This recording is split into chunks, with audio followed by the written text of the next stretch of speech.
Never a dull moment around here. A judge has just unsealed more of the affidavit that was used to justify the Mar-a-Lago search of Donald Trump's golf club. Let's bring in my colleague, NBC News investigations correspondent Tom Winter. Tom, I was trying to read and talk, and it didn't go well, so I know you've gone through this. Tell me what is newly unsealed. Well, it doesn't go well for me. That's why I was reading. I was reading and writing first. This kind of brains. The advantage from my office.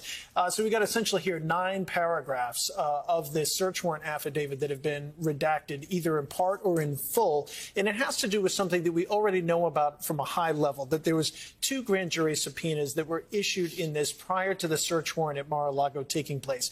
We know that from the ongoing litigation involving the special master. So we've been hearing about that for the last couple of weeks. And what federal prosecutors said today is they said, look, hey, Judge, we've already talked about this in another case. The grand jury, the judge that oversees the grand jury, Judge Beryl Howell, has approved us to disclose this information. So since we put it in the search warrant, it makes sense for us to now unredact it there. I think a couple of pieces of information here are new, or at least new in the context of this search warrant affidavit that would be of interest. First off, we now know what was inside that red-weld envelope, which is a type of envelope that you would put classified information.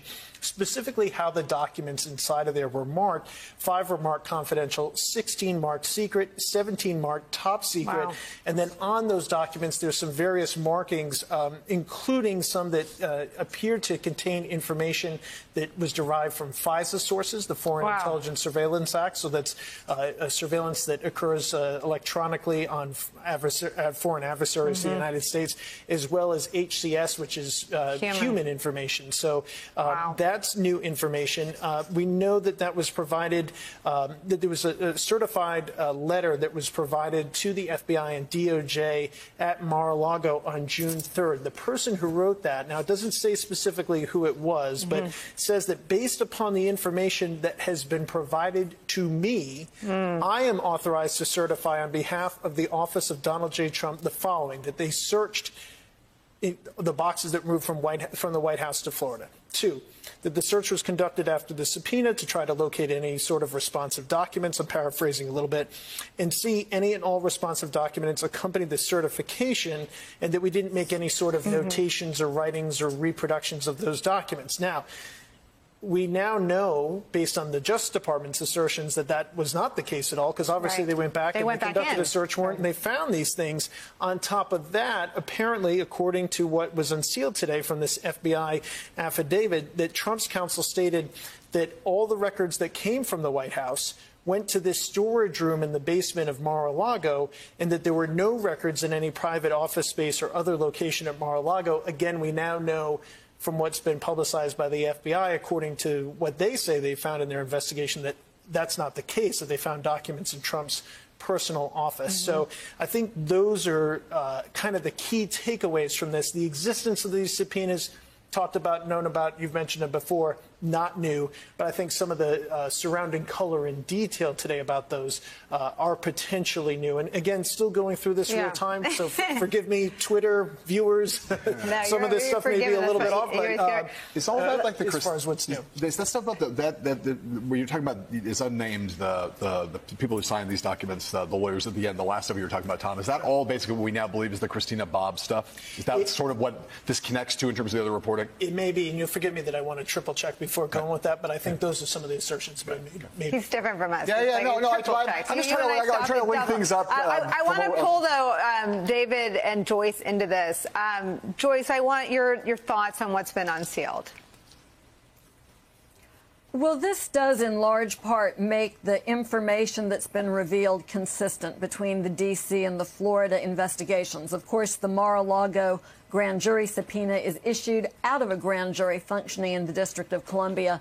If there's one takeaway here, Nicole, and it's not certain, but there's more of an implication in this newly released information that the former president did play a role in the provision of information about documents to whoever the lawyer was who certified this information to the Justice Department. There's this implication that documents were stored in storage areas and that there was nothing in personal offices, and that seems like the sort of information that would have been very likely to come from the former president. So this gives DOJ more of a basis to move forward And of course, because this involves the grand jury subpoenas and not documents that were ultimately seized in the search, DOJ is free to move forward with inquiries to witnesses without violating Judge Cannon's order.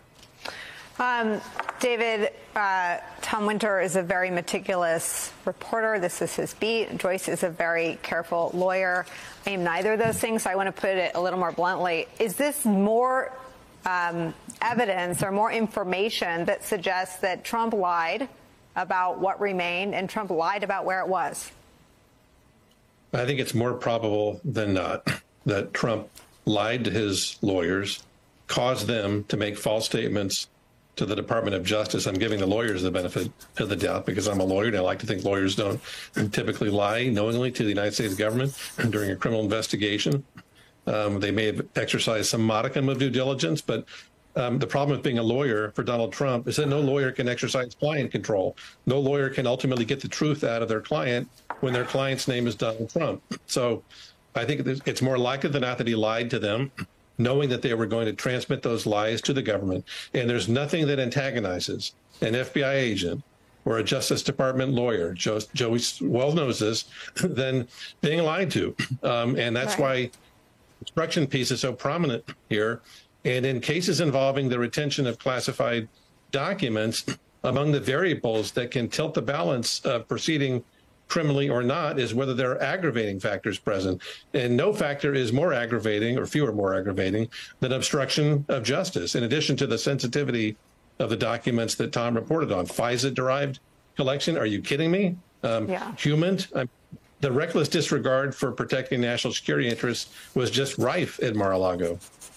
Katie Benner, I know that DOJ is driven by a legal strategy, and the transparency supports the legal strategy.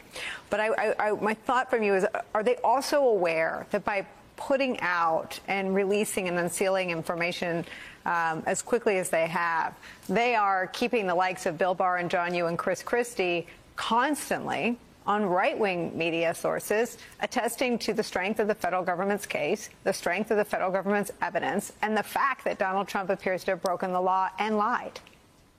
I think that they would always say that they're putting out this information in response to activities that are happening in the court itself, that as more information comes out in court, it allows them to be more transparent with the public in its filings. I mean, certainly we would have to be blind and deaf to not really understand the conversation that's happening in the public around this case, particularly on the right. So I'm sure that people are cognizant of that. And what's so interesting about one of the most interesting details to me in this latest filing, this latest version of the filing, is that it also shows that the Justice Department was worried about how Donald Trump would respond to the request for records from NARA. The surveillance footage that they requested is for that period of time after NARA had continued to request for information and before the information, that first 15 boxes, was transmitted. I believe that that's the timing, if I'm reading this correctly. And again, that sort of reinforces this idea, whether it's John Yoo, whether it's Bill Barr, pick your, Republican former Justice Department official, that Donald Trump did do something wrong. And then the question is just whether or not he should be prosecuted for it. The question is no longer for a group of these people whether or not there was wrongdoing.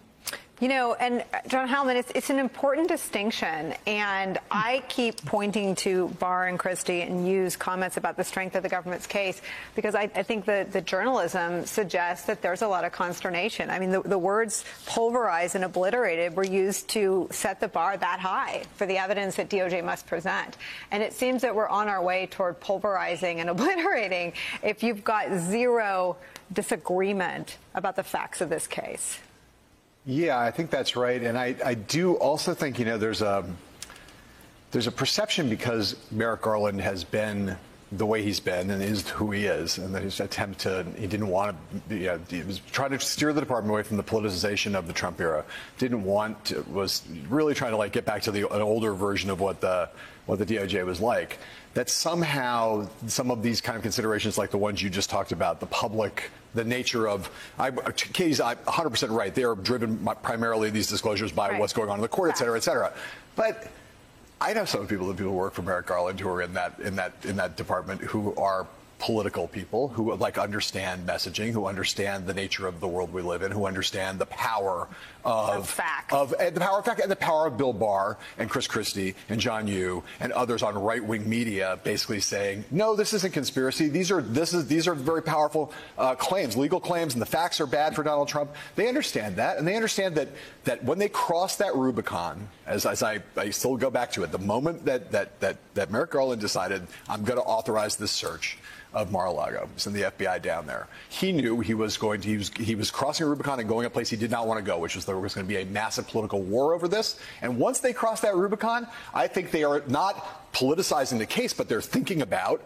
Yeah. They know the war. They know what they're in. They know the war they're in, and there's people in that department who are smart and understand that that part of the way you illustrate the potency of the case, the obliterating nature of it, the pulverizing nature of it, is to have reinforcement like we almost never have in our politics now of former Trump allies on right-wing media saying the same things that people are saying on straight media, on MSNBC, on CNN, and other places. That's an important thing that speaks to the legitimacy of the case and to what the department is doing.